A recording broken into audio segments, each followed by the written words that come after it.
So hi, welcome to the Good Noise Podcast. We're here with David from Calling All Astronauts. We're going to talk to him about their new album, #Resist. I'm going to start. Why did you name the album #Resist? I just thought it was so relevant. The thing is, it's turned out bang on, really on point. Oh yeah. And I named it Resist 3 years ago when we started doing it. Oh. Oh. Wow. Well, yeah. Uh, The entire record as a whole is very relevant right now. Mm-hmm. which is really bizarre when we were writing the album for 3 years, Mhm. and so some of the lyrics I wrote 2 years. I wrote "Divided States of America" just after Trump was elected. Damn. Oh wow. And like last Friday, well, not last Friday, the Friday before last, for us to drop "Welcome to the Black Block," Mhm. and I don't know if you've seen the video or not. I have. Yeah. Yeah, it looks very much like an Antifa recruitment video. Yeah. And the fact all the demonstrations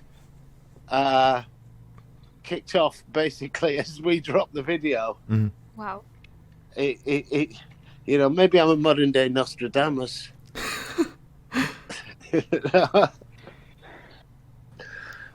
It really is. The whole album is just like so on point for what is going on now. Yeah. Mm-hmm. Definitely. Max, who mastered the album, he texted me last week going, "David, you've written the soundtrack for 2020 when you look at the crap that's going on in the world." Yeah. Yeah.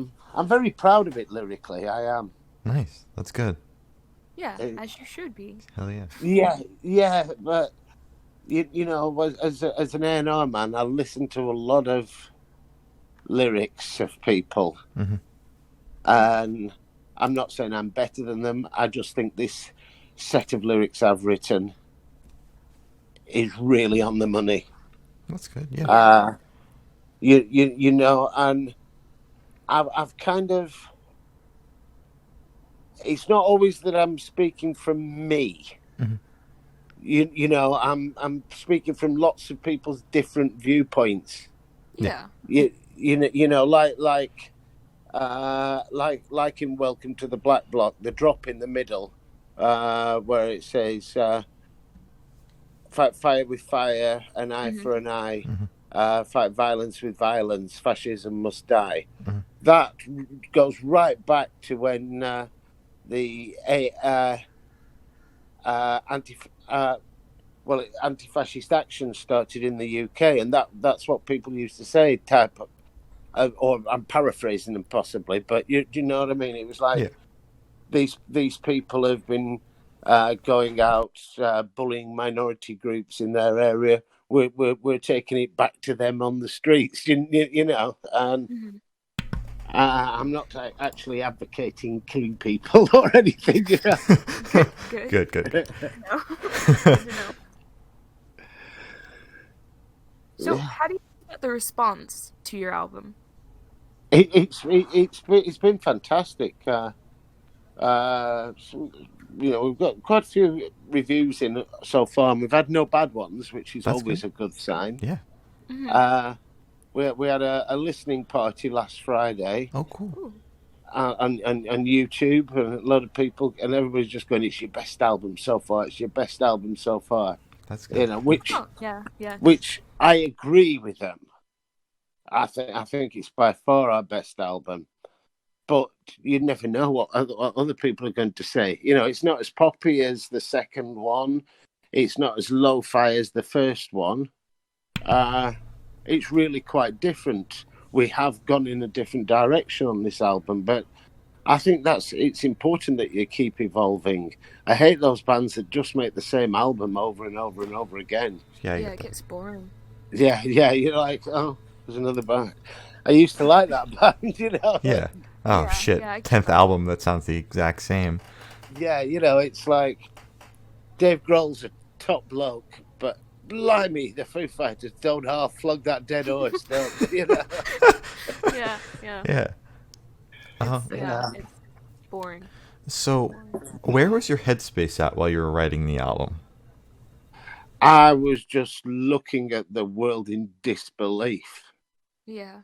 You know, the whole Brexit campaign was in full swing, and everybody knows they were telling lies to people, Mhm. and people and the sort of this populist rhetoric that Trump was coming with, and the Brexiteers were coming with, and I was just dumbfounded by it all, and it made us very angry.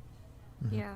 You know, I may have written all the lyrics, but because Paul and I made this album mainly between us, because one of Jay's wife was very ill, and so Oh.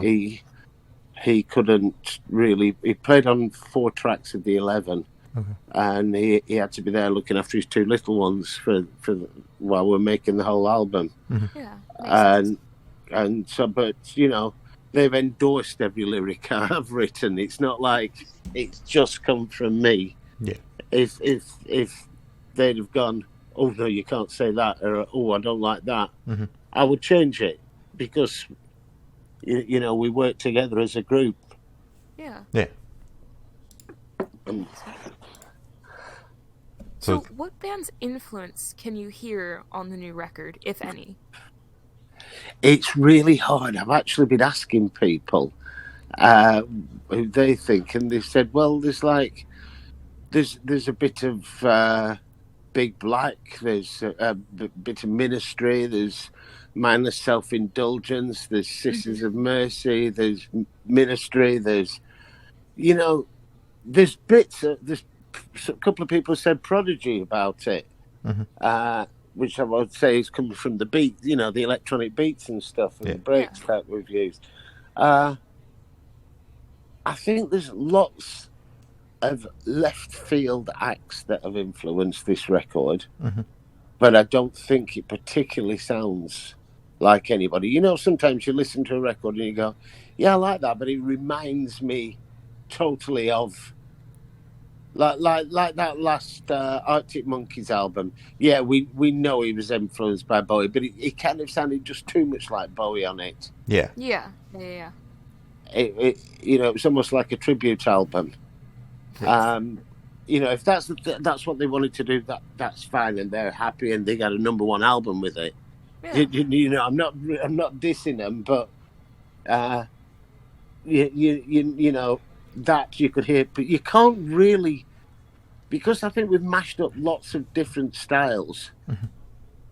There's everything from hip hop to metal to drum and bass to synth pop. There's everything in this new album, really. Yeah. Yeah.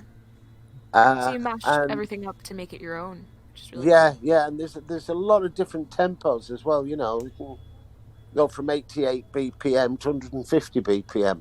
Yeah. Wow. Which I think gives it a nice dynamic as an album. And the track order, we kind of stumbled across it. There wasn't a lot of thought in it. So it just kind of happened naturally. Yeah. Yeah, but when you play it, it seems like it all builds towards the end of Not in My Name. Yeah. Yeah. Which it's intentional, but it's not intentional. We did think about the track order, but we didn't think long about it. Yeah. It was just like, don't put those two together because they're a little bit similar. Yeah. and It's kind of shuffling. But it's really worked very well. That's good to That's hear. cool. That's very good to hear. So, what song took the longest to write? I know you said that the entire album as a whole took 3 years to come together, but is there one song that took just an insane amount of time?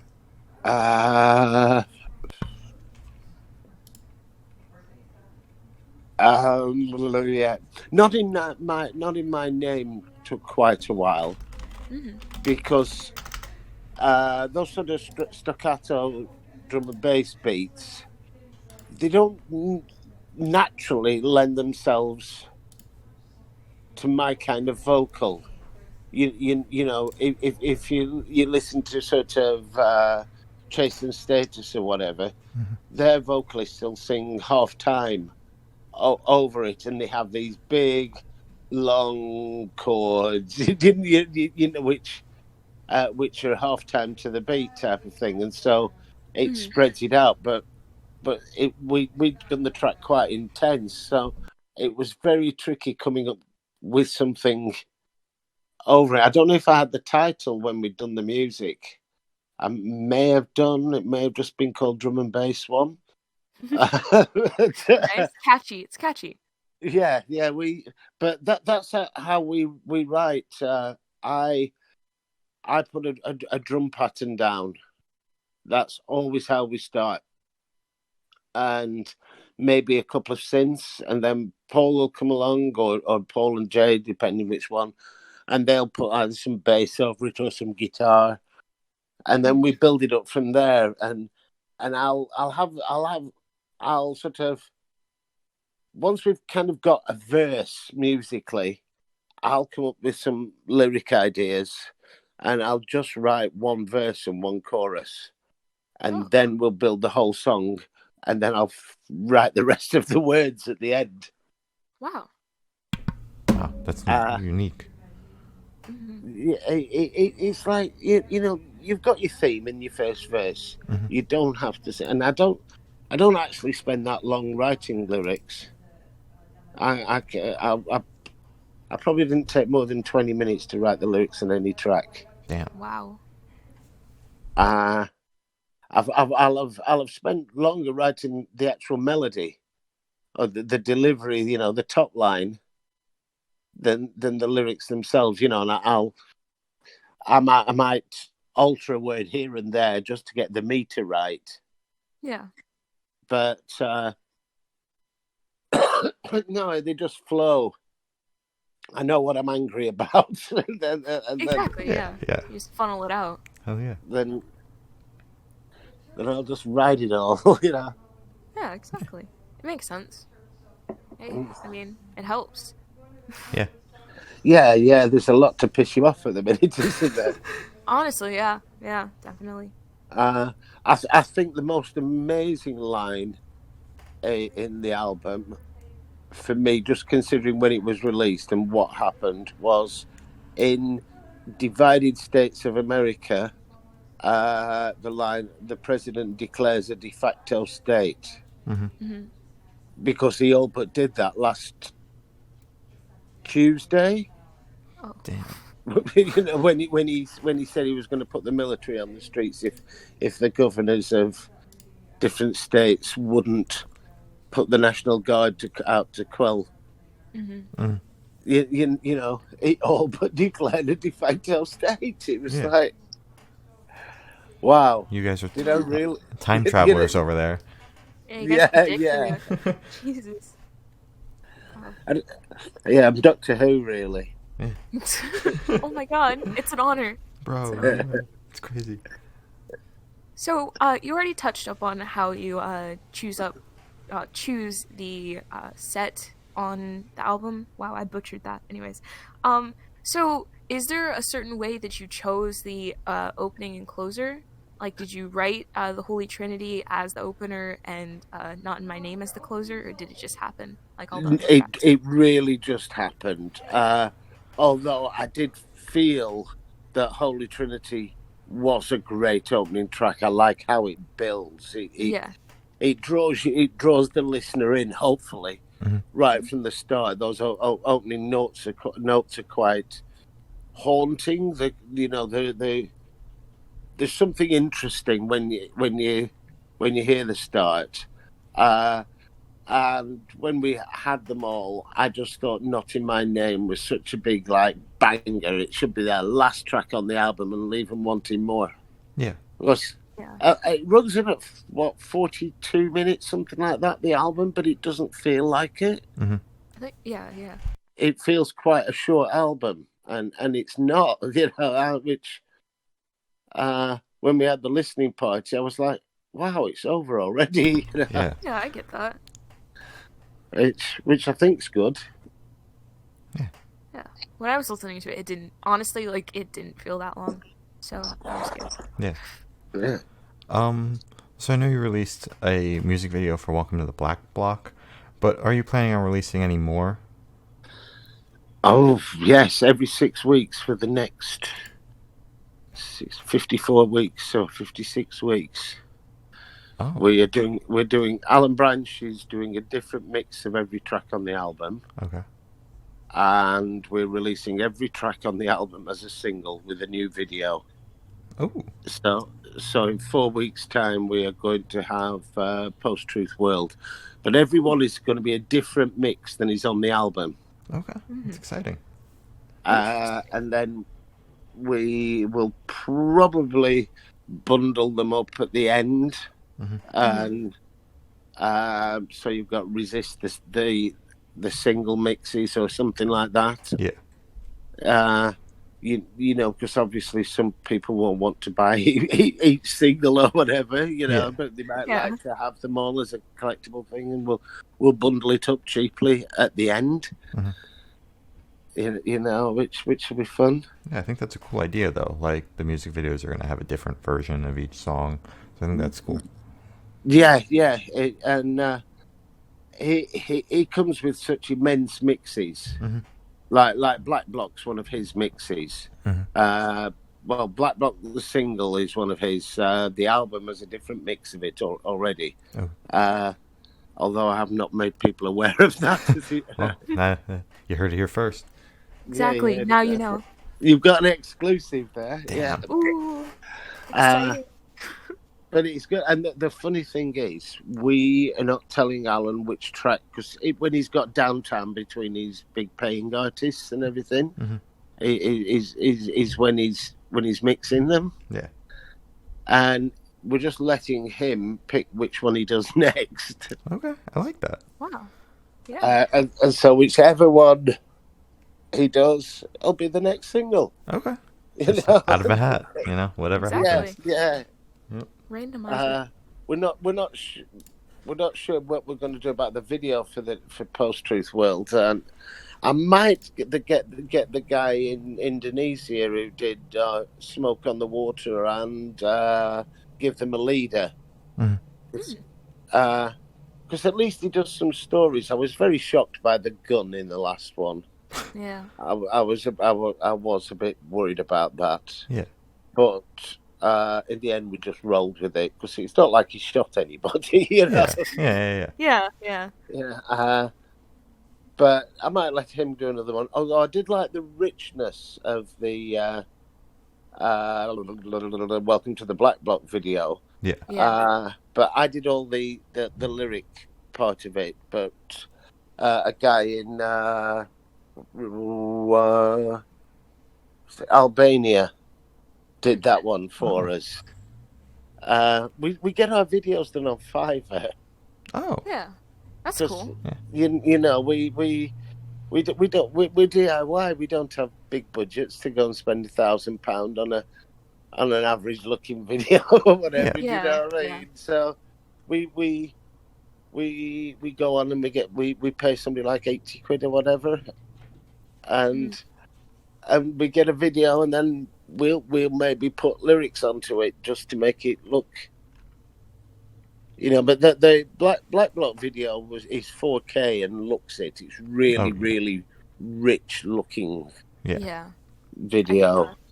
But it was boring till the lyrics went on. Yeah. It wasn't boring, but you know what? I get that. It didn't have that final touch. Yeah, the guy had done what we asked him to do, and we're very, very pleased with it. Yeah. That's but we just, you know, we just did the. I was going to say polished a turd, but it wasn't a turd. You know what I mean? Yeah. You know what I mean? Though we put the ribbon on the flowers. Yeah. Yeah. Exactly. Yeah. I get what you're saying. So carry on. No, go for it. Go for it. No, I was just asking how you guys are doing in week 106 of lockdown. Hanging in there. Yeah. Staying busy. I haven't left the house in a month or so I'm doing great. It- How about you? It's interesting. Yeah, how about you? I've had enough. I felt that. Yeah. Yeah, I get that. Uh, Me too. You know, we go out for a 4 or 5 mile walk with my daughter every morning, and we do our best to socially distance with it in the woods and fields where we take her to. And that's really the only, apart from going to the supermarket, that's the only time we go out. Yeah. Oh. And yet you look outside and, you know, you look at the demonstrations and I support the Black Lives Matter demonstrations wholeheartedly. But the lack of social distancing has really concerned me. Yeah, I get that. Yeah. That's fair. That's And are we going to get a second wave of it because of it? Maybe. I mean, I literally no one don't knows. think so. Yeah, you know, the one good thing is it is predominantly young people who, most of them, you know, it may not increase the deaths, but if it's young people that live with parents or grandparents, Mhm. you know, which a lot of the black community do have grandparents in the house. Yeah. You know, it could be the second peak that we've been hoping doesn't happen. Yeah, I'm just trying to go back to shows, man. I don't know. That's That's all I want back. Can we stop killing That's people? what you took from that. I just want shows back, man. Oh my god. Well, we missed the whole summer of festivals. Yeah. Yeah. Yeah, you know, and it wasn't just us wanting to play some festivals. Going to them as well is just, you know. And this year, I think Daisy would have absolutely loved it because she's going to be 3 in August, Aw. and she went to her first festival when she was 3 weeks old. Oh. Oh my god. Yeah, she saw Jimmy Eat World at 3 weeks old, Damn. Wow. and Kasabian and Bastille as well. She saw a few people when she was 3 weeks old. Damn. Oh my god. And then last summer we took her to one festival in the afternoon, and she just saw a couple of bands from a distance at that one. But in the evening we took her to Robbie Williams at Hyde Park, Oh. and she had the best time. That's And nice. Cool. she was sat on Daddy's shoulders, you know. She's watching the gig, and her face is just incredible. That's it. Yeah. You know, and okay, possibly I do dress her like a mini me. So she'll be there with a pair of Converse on, black jeans, and a leather jacket, just like Daddy, Aw. you know. And Yeah. everybody like looks at us as we walk through the guest area, whatever, you know. Oh wait. So speaking of live music, actually, are you looking forward to playing any particular 3 songs live off of the new album? I'm terrified of playing them all. Oh. That's fair. That's fair. We haven't even worked out how we're going to play them live. Oh. Okay. Because you never know when it's going to happen. I mean, you have time. All the time Because- in the world. You know, Jay's wife's still not well. We don't know what's happening there. Mhm. And so we might have to go out as a 2-piece. Oh. And I'm not confident playing anything live. That's fair. So Paul would just have to switch instruments round often. Yeah, we already use tracks. Mhm. We do. Mhm. You can't do what we do without it. Yeah. But you know, maybe we'll have synchronized back projections and smoke and stuff like that. Ooh. You know, it didn't harm the Pet Shop Boys or Soft Cell, Yeah. just being 2 of them. Hell yeah. You know, Yazoo. You know, there's loads of 2-pieces. Yeah. Yeah. Like Yeah. Apple, 21 Pilots. Yeah. Those are the only ones I could think of right now. Yeah, But- 21 Pilots. There's only 2 Yeah. of them, isn't there? Exactly. Yeah. I was going to say 303, but there are 3 of them, isn't there? There's a drummer. Yeah. Yeah. Yeah. They're the messiest band I've ever seen. They were brilliant, but they were so messy. That's fun. Yeah. That's fun. Nothing was together at all. You'll have Oh to my see God. it. but it was brilliant. We saw them at like 12 o'clock at a festival, lunchtime, Hmm. and Oh, they'd done okay. I this. was like 12 a.m. Jesus Christ. Okay. No, no, Sorry, no. continue. They did this special early set, and I have Ooh. never seen. You know, they were playing like a maybe 8,000 capacity tent, Hmm. and it was absolutely rammed Wow. at midday. Damn. And yeah, it was messy, but it was brilliant. I Yeah. wonder whatever happened to them because that first album they went massive, didn't they? You know, with Starstruck and don't trust her, is it? Don't trust me. That track anyway. Yeah. Mhm. You know, they did the Warped Tour and they had Katy Perry getting on stage with them and stage diving and all that bit, and then they just like disappeared. Disappeared. Yeah. Yeah. Sometimes that happens. I don't know. It's always curious. Yep. So that is You all. often wonder how that happens, don't you? When people get so popular and then just vanish. Why? What is it? Bad management or? I think so. Honestly, I think it might just be management, contracts, stuff like that. Bad management, not being able to handle the fact that they blew up. Yeah. Yeah.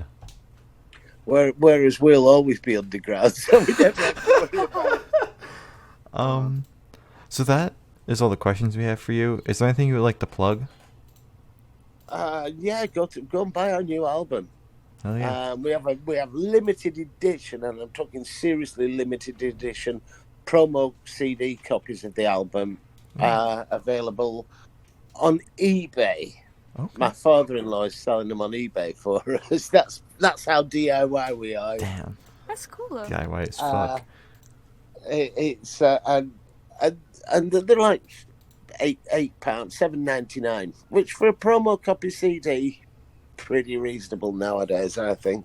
Yeah. And you know, we're on all the streaming sites, and we're on Apple, and we're on, I don't know, Amazon and everything. And our new album, it's definitely worth buying, I think. Okay.